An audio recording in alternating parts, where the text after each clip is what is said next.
আপনি যদি channel of ডিস্ট্রিবিউশনে থাকেন, মনে করেন আপনি wholesaler, distributor and the retailer.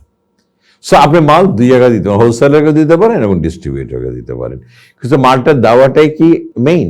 So একবার আপনি দিয়ে দিলেন, এখন তার যদি দোকান থেকে মালটা যদি ক্রেতা যদি কিনে না নিয়ে যায় এবং আপনি তার যদি মাল যদি ওখান থেকে খালি না হয়ে যায়, তাহলে আপনি নেক্সট অর্ডার পাবেন কোত্থেকে, বিক্রি করবেন কোত্থেকে? তাহলে আপনার করণীয়টা কি?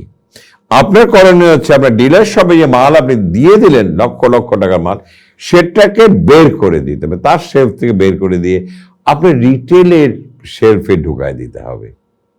যারা ছোট মুদির দোকানগুলো আছে, যাদের রিটেল, তাদের কাছে আপনাকে এই মালগুলি ঢুকিয়ে দিতে হবে।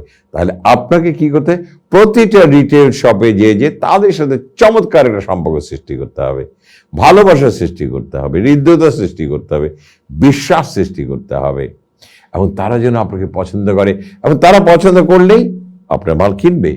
আপনার মাল কিনলে কি হবে, আপনার ডিলারের মাল ওইখান থেকে সরে রিটেলের দোকানে আসবে, এবং তখন ডিলারের দোকান খালি হয়ে যাবে।